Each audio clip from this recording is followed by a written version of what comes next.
In this lecture, I am going to discuss the vector atom model.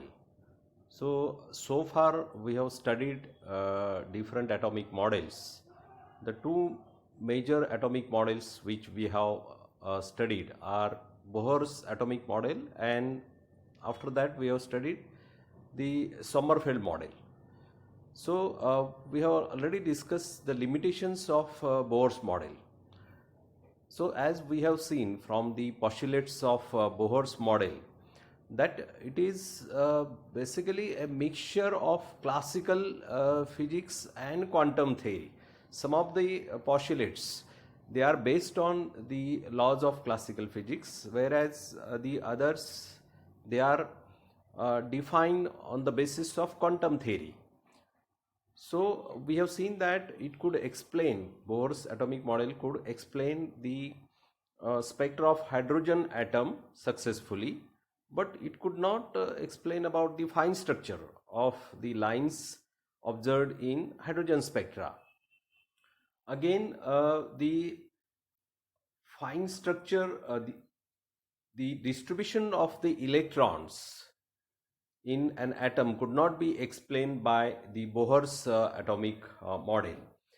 One more drawback of Bohr's atomic model is that it could not explain why there are relative intensities among the spectral lines, and the effects like Zeeman effect and Stark effect could not be also explained by Bohr atomic model. And later on we have seen that Sommerfeld has modified the Bohr's theory by just making some changes in the assumptions earlier made by Bohr. That is, Sommerfeld has assumed elliptical orbit, and then the electron is orbiting uh, in that elliptical path around the nucleus, which is placed at one of the foci. So, with these particular changes, Sommerfeld could successfully explain the fine structure in hydrogen spectra, but it could not also explain the spectra of some atoms, complex systems, where the number of electrons are more than one. Bohr's atomic model also could not explain spectra of other atoms. Other means other than hydrogen, where the number of electrons are more than one. So Sommerfeld atomic model has also some drawbacks, just like Bohr's model, that it could not predict the actual or correct number of the lines in the fine structure of spectral lines. That means a particular line, when it has a fine structure, how many lines will be there? So that could not be predicted by Sommerfeld theory. Then the relative intensities of these spectral lines could not be also explained, and the spectra of the alkali elements, which is slightly complex, that could not be also explained by the Sommerfeld model. Then Zeeman effect and Stark effect, which I have already mentioned, the effects due to magnetic field and electric field on the spectral lines. So the spectral lines are splitted into number of lines, either because of the magnetic field or electric field. That means Zeeman effect and Stark effect. That could not be also explained by these two theories, Bohr's model and the Sommerfeld atomic model.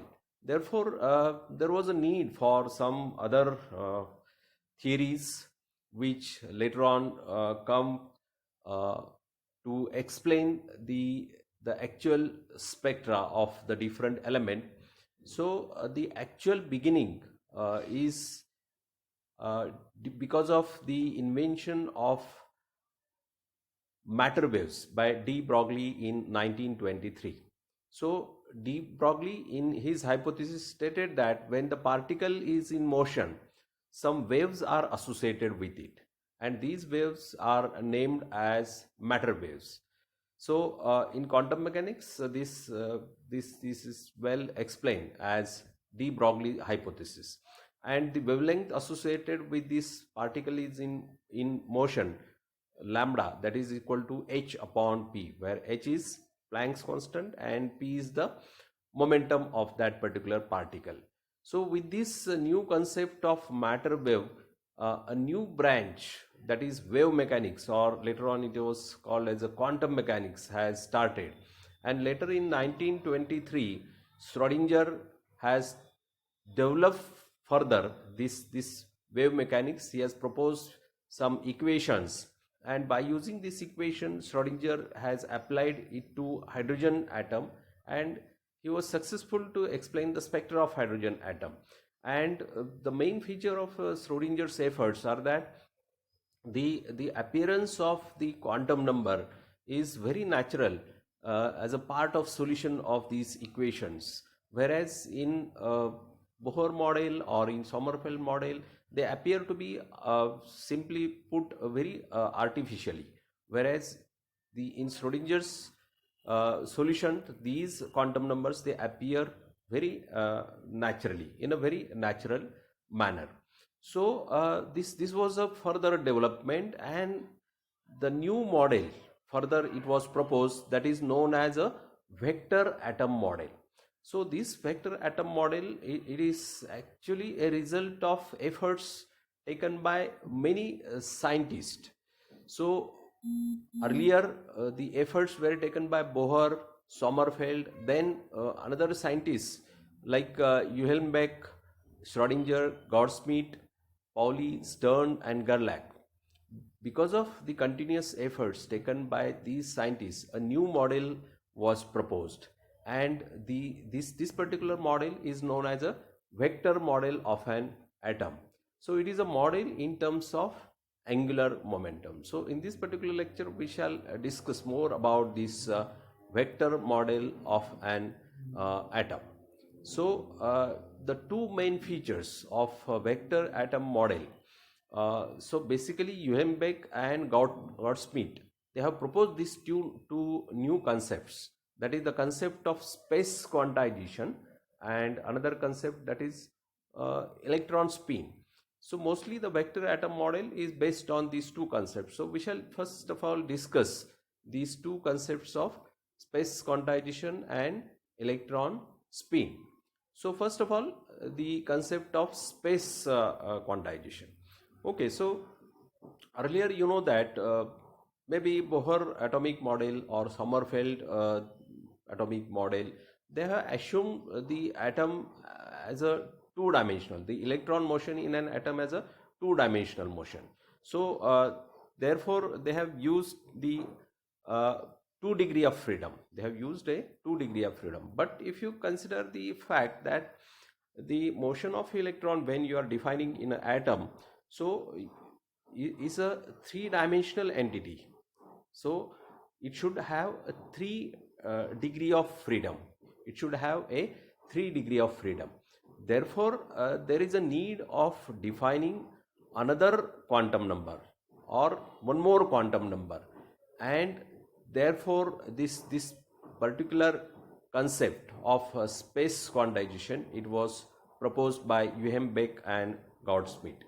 So according to them, when we keep this particular atom in an external magnetic field, suppose this is a external magnetic field of strength H, and let us assume that for simplicity this magnetic field is placed along the z direction, and this particular orbit, you can see the elliptical orbit.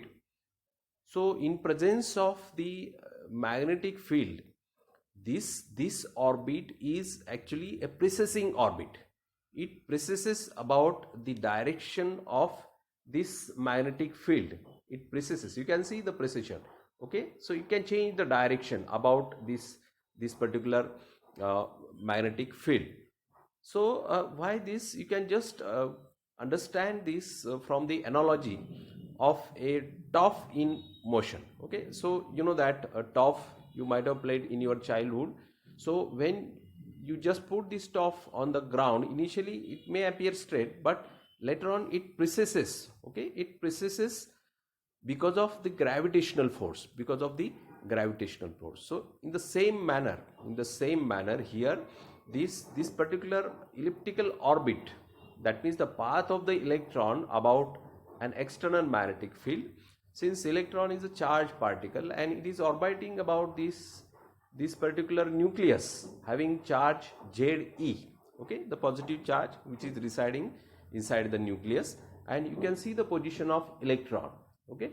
So this minus sign electron, that is mentioned here by E, and the coordinates that are used to represent here. So since this is a three-dimensional case, we have considered here 3 degrees of freedom, so we can use here the spherical polar coordinate system to represent the position of the electron. So you can see the coordinate r, the coordinate theta, and this coordinate phi, in order to represent any instantaneous position of the electron while orbiting around the nucleus.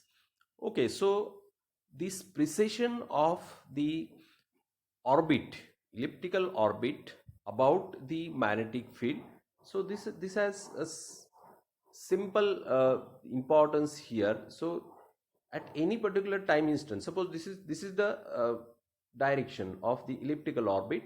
Now the angular momentum vector is perpendicular to the plane of this particular orbit, so L. So this is the angular momentum vector L that is perpendicular to this orbit. So you can see, depending upon the orientation of this particular orbit, all the time this vector L will be perpendicular. For example, suppose you consider this orientation in this direction, so L will be along this direction. So the elliptical orbit is precessing, so the L is changing its direction. Suppose the angle between this vector L and H is suppose alpha. So when the orbit is precessing, you can see the three-dimensional case. So three-dimensional case, so L will form a cone about the direction of this magnetic field. So it will form a cone about the direction of the magnetic field. So this because of this precession, what happens here? So the orbital angular momentum and the direction of alpha. Now earlier we have seen that in Bohr model also, the one of the postulate indicates that the for electron only those orbits are possible where the angular momentum is integral multiple of h upon 2 pi. So here also the orbital angular momentum is quantized. That means only certain values of alpha are allowed. So alpha cannot take all possible values, rather it can take only certain discrete values. So alpha takes only certain discrete values, and therefore you can say that this orientation of L in the space, it is quantized. Okay, that means it is restricted to have only certain values, therefore it is called as a space quantization.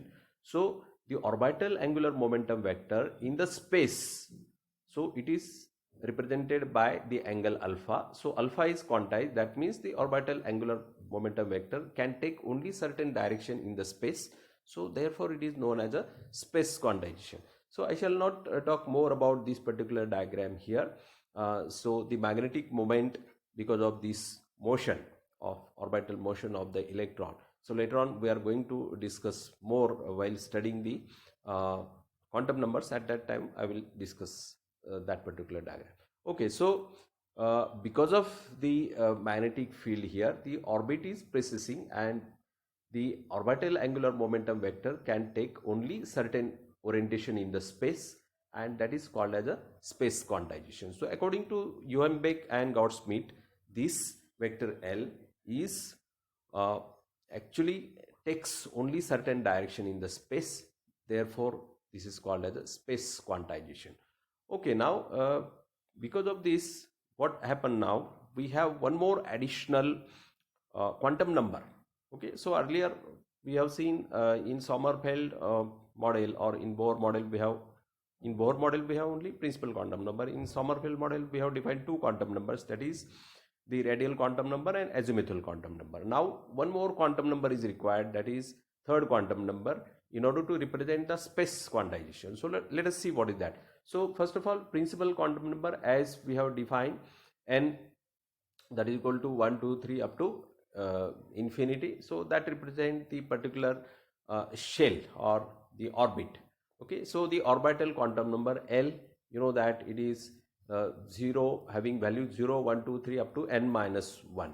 And the third quantum number which is introduced in order to represent this concept of space quantization, that is orbital magnetic quantum number. Okay, so because of magnetic field, the orbital angular momentum is quantized, so therefore this is called as orbital magnetic quantum number, and it is represented by ml. So the values that ml takes are minus l, next value is minus l plus 1, and so on up to 0, then 1, then minus l minus 1 up to l. So that means simply you can say that minus l to plus l. Okay, depending on the value of l, it can take all these possible values minus l to plus l. So this according to quantum mechanics, the orbital angular momentum of an electron, it is given by this l is equal to under root of l in bracket l plus 1 into h upon 2 pi. So this is the quantum mechanical representation of this orbital angular momentum vector L. Now this third quantum number that we have defined here, the orbital magnetic quantum number ml. So this particular orbital quantum number, magnetic quantum number ml, it can have different values. So how it is represented? Actually, the projection of L, the orbital angular momentum vector L, on the direction of magnetic field H, it should be constant. So along the direction of magnetic field H, the projection of L is given by Lz. Why Z? Because we have assumed that the magnetic field is along the Z direction. Therefore, it is represented by Lz. So Lz is equal to ml into h upon 2 pi. So it is quantized. So it is integral multiple of h upon 2 pi, where ml, that particular is number or constant, it is called as a orbital magnetic quantum number. So this number ml is called as orbital magnetic quantum number. So this orbital magnetic quantum number, depending on the value of L, we have minus L to plus L. So all those possible values, that means it can take 2L plus 1 values, 2L plus 1 values. So let us see the example here, simple example here of space quantization of orbital angular momentum, and we are going to study it for two different values of L, that is L is equal to 2 and L is equal to 3. Okay, so this is the diagram for L is equal to 2 and this is the diagram for L is equal to 3. So let us see now first of all the case of L is equal to 2. So when we have L is equal to 2, this particular representation of the space quantization for the orbital angular momentum vector, the quantum number L is equal to 2. So for L is equal to 2, the orientation of the vector L in the space are given by 2L plus 1, that is equal to 5, because L is equal to 2, so 2L plus 1, 2 into 2, 4 plus 1, that is equal to 5. So there are 5 different orientation of the L vector. So if you consider the magnitude of this particular L, it is given by L star, that is equal to under root of, quantum mechanically it is given by L star, that is equal to under root of L in bracket L plus 1. So if L is equal to 2, so 2 in bracket 2 plus 1. So 2 plus 1 is 3, 3 into 2 that is 6, so it will be equal to root 6. And the orientation you can just see now in this particular diagram. So the orientation here, so the magnitude of L, that is L star, you can see here its projection along the Z direction. Z direction is the direction of the magnetic field H. So along this particular direction, if you take the projection of this vector L along the direction of magnetic field, so that we have seen that Lz is equal to ml into h upon 2 pi. So ml, this value is constant here. So you can see, for example, here that is 2 here. So we start from the positive values 2, then 1, or if you start from this side, minus 2, then minus 1. So minus L to plus L, minus 2, minus 1, 0, plus 1, plus 2. So there are 2L plus 1. That means 5 different orientation. You can see here 1, 1, 2, 3, 4, 5. And you can represent by these vectors having magnitude L star. Okay. So these are the 5 different orientations here. So what does it represent? It represents the quantization of vector L in the space along this different direction, and these orientations are represented by the quantum number ml. So we are defining that by the projection of this vector L along the magnetic field direction, that is H, so which is along Z direction. So Lz is equal to ml h upon 2 pi, and ml is represented by these values.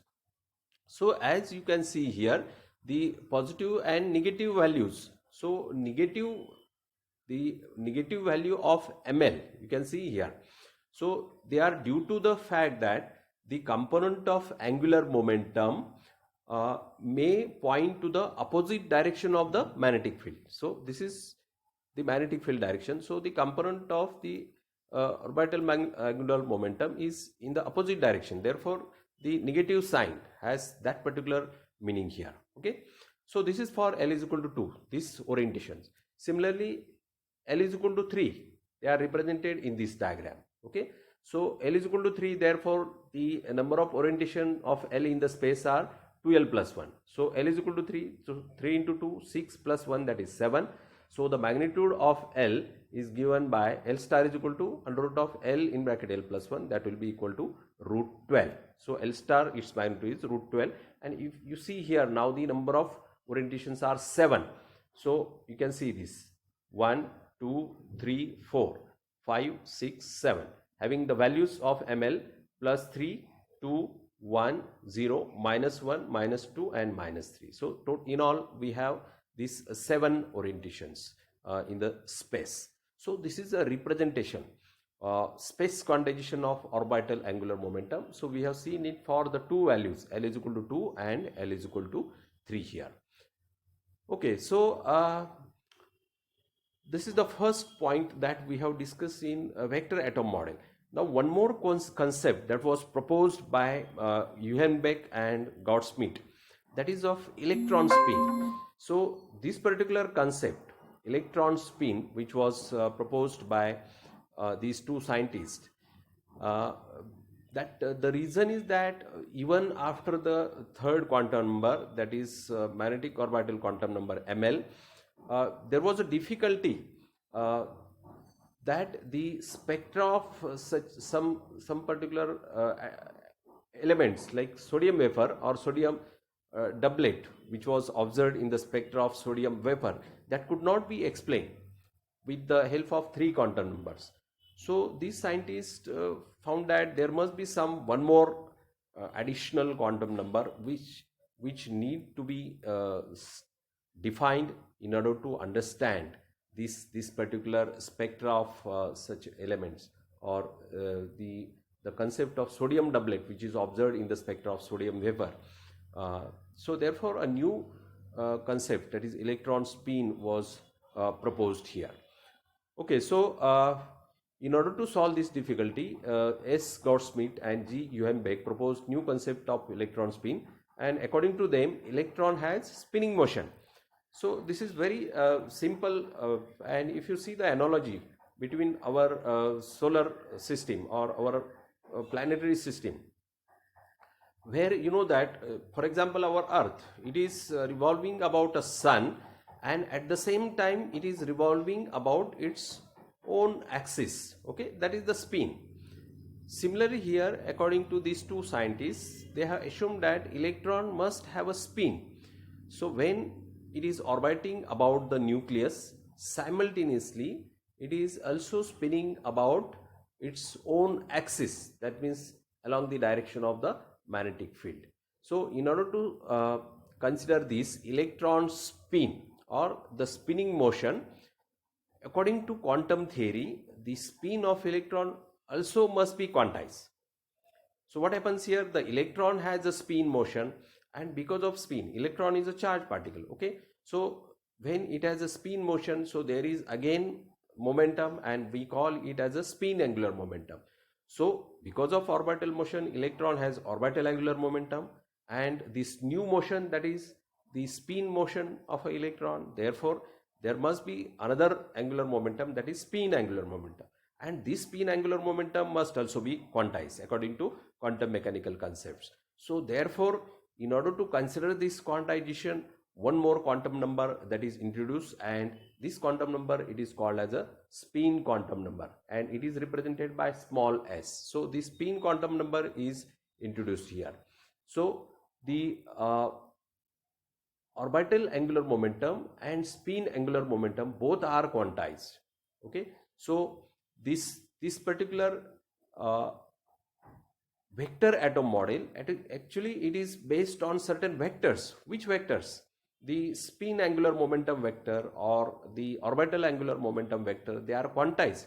So therefore this model is known as vector atom model. It is based on quantization of certain vectors, therefore it is called as the vector atom model.